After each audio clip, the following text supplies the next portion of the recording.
Mas agora vamos passar para outro instituto, que é o Instituto da Legítima Defesa, tá? Compreendido lá no artigo 25 do Código Penal. Então, o Código Penal brasileiro, ele define a legítima defesa como o uso moderado dos meios necessários para repelir a injusta agressão. Essa injusta agressão, ela pode ser atual ou ela pode ser iminente. Ela pode ser contra si mesmo ou contra terceiros.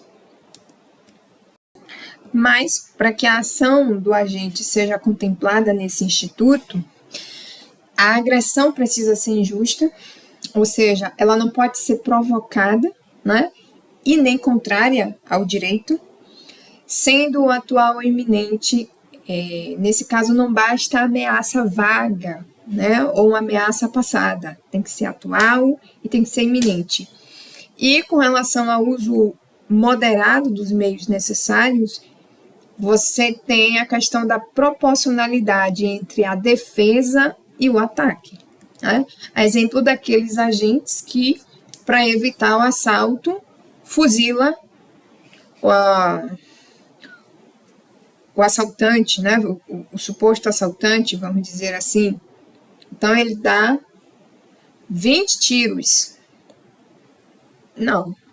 Ele tinha que apenas afastar o risco do dano com o uso moderado da força. 20 tiros não é legítima defesa. Houve aí um excesso. Mas antes de prosseguirmos, vamos ver o que diz o dispositivo, né, do artigo 25 do Código Penal. Entende-se em legítima defesa quem, usando moderadamente dos meios necessários, repele injusta agressão, atual ou iminente, a direito seu ou de outrem. Parágrafo único.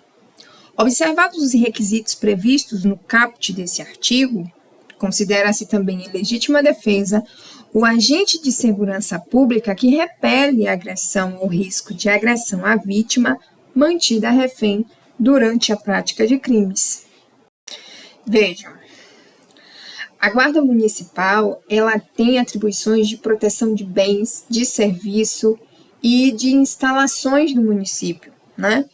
E a gente sabe disso por causa dos termos do artigo 144 da Constituição Federal. Quer dizer, artigo 144, parágrafo 8º da Constituição, né? Foi uma emenda feita a esse dispositivo, que diz o seguinte: os municípios poderão constituir guardas municipais destinados à proteção de seus bens, serviços e instalações, conforme dispuser a lei. Veja bem, querido concurseiro, eu quero que você preste atenção a 2 detalhes. Primeiro, mesmo não sendo polícia, o guarda municipal, assim como qualquer outro cidadão, ele pode agir em legítima defesa, ok? Ponto. Sobre essa questão de não ser polícia, eu quero que você leve o entendimento para a sua prova de que o STF já reconheceu que guardas municipais podem sim exercer o policiamento urbano, desde que respeitem os limites constitucionais e que eles atuem em cooperação com outras forças. Tudo bem? Prossigamos. Caso você não tenha compreendido algum conceito, você volta, ouve novamente, tá? E vai dar certo. E vamos lá. Eu quero que você leve para sua prova, a respeito da legítima defesa, a seguinte informação básica. Ela é causa de exclusão da ilicitude, ok?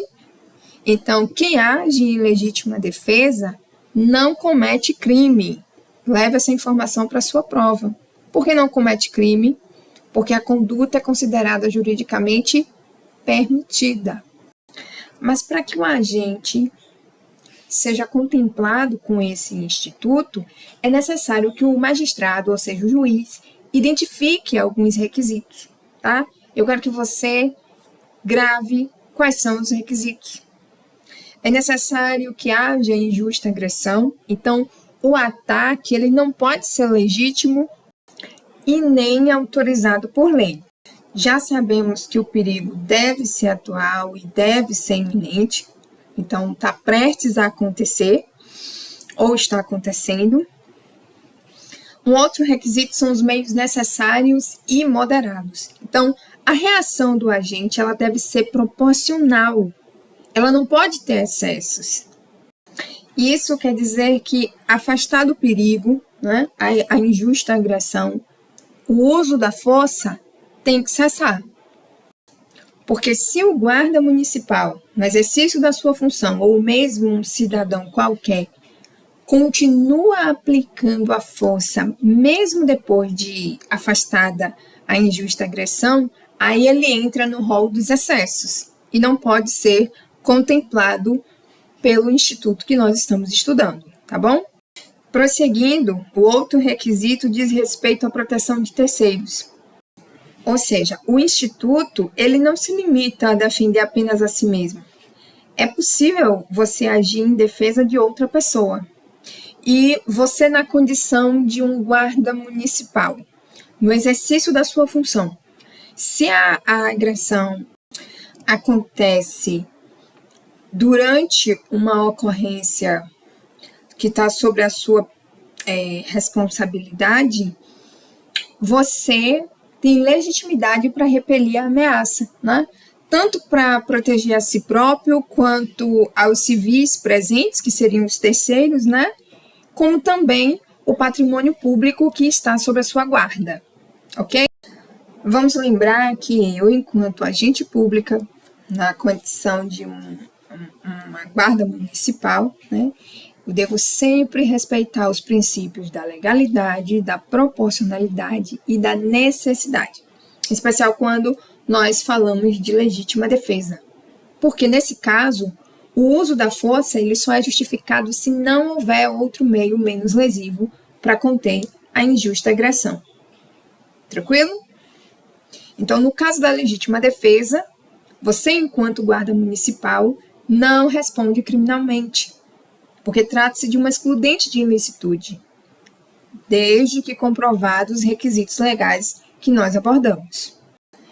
Reforçando, lembre que os excessos podem configurar uma conduta dolosa ou culposa, tá? Dolosa é quando há intenção da prática, né? Se do uso da força resultou morte, você pode acabar respondendo por homicídio doloso, na modalidade dolosa, né? Como se o juiz ele pode entender que você tinha a intenção de matar, ok? Culposo, nós já sabemos que é quando não há a intenção.